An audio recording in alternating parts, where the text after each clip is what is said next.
course, moving forwards now, the next big thing for the viewing public, of course, is the Ashes in Australia. And you've had a lot of involvement with England cricket in the first place. Now, what's your take on where England are at the moment? England are in a very special place. I think Andrew Strauss has led magnificently well after the little short gap with KP and Colley, after Michael Vaughan, who was obviously the most successful England captain we've ever had. So Andrew's fitted into that role beautifully, in my opinion. He's played well. He's going to get away from the game just before that period of time, got himself in a really great space. But now when England are doing well, somebody's got to be outstanding. In the past, we've had Stephen Harmison outstanding or Michael Vaughan outstanding. We've had real match winners, KP, where Andrew Flintoff with the ball in the past. Where now, Graham Swan has been the one who's been outstanding. So from Swanee, who can bowl a lot of overs in county cricket, we've seen Mushtaq Ahmed come and bowl hundreds of overs in county cricket. And a quick bowler has a spell, but he's not going to bowl forever. But to have a spinner in your side, Australia had Warney, who can bowl and bowl and bowl and build pressure from one end, and then he can rotate from the other end, is fantastic. Which is what we've done in a way at Grace Road here with Claude Henderson, experienced bowler, should have played many, many games for South Africa than he has done. He keeps a hold of the game for the captain. He goes at 2 and over, 2.5 and over, which is what Swanee will look to do, build pressure. But then, he can take the wickets and the other guys can be fresh at the other end. The seam bowlers can be fresh, and it's a great game plan for a captain. Australia at home, of course, should never be underestimated. And when you were out there a few years back now, what did you find were the most biggest hurdles or the biggest challenges for you? The biggest challenges are getting used to the conditions early. I think England have to start really well. The pitches are different, very different, quicker, the bounce.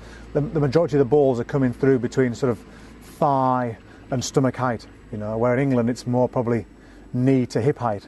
So it's a different heights. The ball's a little bit quicker through the air as well, and our guys have just got to acclimatise well. And the pre-season games out there, the pre-Ashes games, are so important. They're as important as the big stuff, because it's important that England start well, because Australia know their conditions. They'll have their plans, they know the wickets, they've all played their day in day out, as we have in county cricket here. So it's important that the England guys start really well from day one, from touring, and not just enjoy Australia, because Australia's a great country to tour. There can be a lot of distractions, and the Aussie public are very, very forthright in their views, as we know, and they're always there to give you a bit of stick, which is great. And you've got to have a strong character out there, and you've got a belief. But the nice thing about Andy Flower and Andrew Strauss having that senior management, they've got belief overflowing in that side, but they've got a realistic work ethic and a strong work ethic. And of course they've had a lot of guys who've been out there before, and that's crucial in those situations.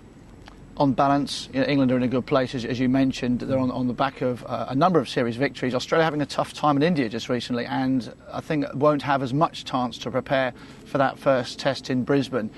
How important is that first ball, first hour, first session and first test going to be to the series? Well, it's a standard. It's a standard. We've seen that in so many great test series of the past with the Australians. So, in effect, it actually works really well for England that Australia have toured India, because it's a tough place to tour, mentally, physically, and technically it's tough as well. So Australia, we always see India struggle when they go to Australia.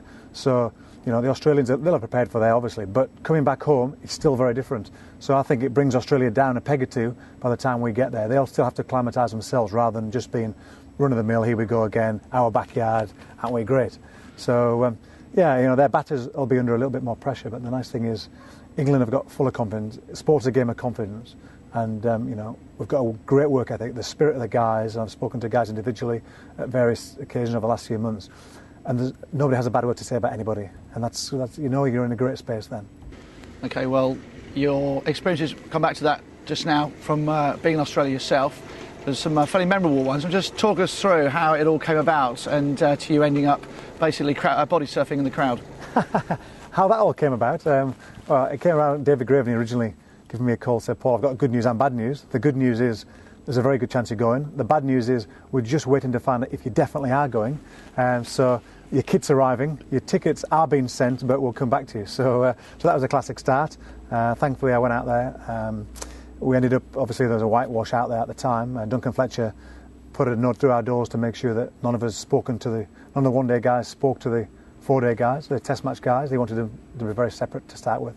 And then eventually, we had a great series win. We came back from the doldrums, and came out and had some individual performances. You know, Ed Joyce stood up and got a great 100 to start us off, and then Paul Collingwood had a brilliant season.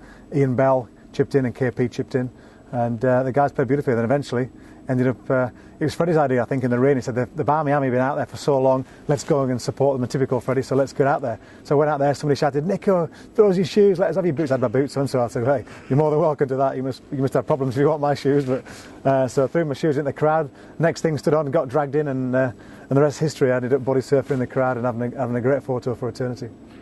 I think one of your impacts on the team was you came in at a time where things were maybe a little bit flat, and obviously with your natural brilliant character is to fire people up and to want to succeed, and maybe the way you do things, standing up to the medium pace, if not quicker bowlers, and to get under people's skin. Now, against the Aussies, particularly getting under their skin, is that like the 12th man? I think it is, and I think the Barmy Army are a great 12th man for England. I think the strength in numbers that they've got over there, the passion. You know, England guys thrive off it, and it does lift you when you're out there. And there's always going to be tough times. They're going to have tough sessions. You know, there's going to be times at Clark and Ponting and Hussies and, you know, Katic, they get in and they're tough to get out. But all of a sudden, a bit of magic, a little bit of, it could be craziness. You know, something still that the lads have said on the pitch, or the take from the crowd, and it sparks people. And all of a sudden, the energy flows, and you get your belief back again. And then the rhythm's with you again, and it's a real rhythm game, and you've got to get hold of that tempo. When you've got the tempo, you've got the possession, you've got to score, and that's what England have got to do in Australia. Now they only need to retain the Ashes to level the series, to retain the Ashes. Do you see that being the result, or do you think England will actually win the series? I think they'll win the series. I think they'll win the series 2-1. I think the Australians will do well early. I think they'll get a big score against us and put us under pressure earlier in the series. But then I think we've got man for man better individuals, and I think our bowling side is a better bowling unit to get 20 wickets. The Australian pitches are good pitches. It'll be interesting to see how they go if they bring them a little bit more bowler friendly to help Australia. Time will tell, but Swanee will have a huge impact in this series, but we've got to get wickets. If we get wickets in clusters, then we'll do well. You know, that Test cricket's good players get in and they score good runs, but you know, we hold our chances, and when we get a wicket we go bang bang, then we've got a great chance of bowling them out twice. Talking of huge people, only Chris Tremlett and Stephen Finn, two relatively newcomers. Obviously, international cricket, Chris been a little while, but these sort of guys are a bit bigger, hitting the deck a bit harder. How important do you think they're going to be, maybe as a foil to Graham Swan? Very important, very important. You know, those guys bring them back. It's a nice balance of the little nibbly guys that pitches it up and brings them forward, and the guys that, you know, the Stephen Harmison. So, you know, Swanee will be bringing people forward. And I think we'll see a lot of the pace and spin together in the side, because it's a great balance. It's tough for batsmen to play against, to get a rhythm, to get your timing. And those guys, you know, the nice thing is Australia haven't got anybody. They used to have Joe Angel a few years ago, 6'9", 6'10", gets that extra bounce. But at the moment, they haven't really got anybody that's really over the top and challenging them. So it'd be interesting to see what preparation they've done to counteract those guys, because we've got two young guys they've had a touch of international cricket. They know what it's about. They're not scared of it now. They're up for it, and you know, and they'll be swept along with the rest of the guys' confidence. So yeah, it bodes for an exciting time for them.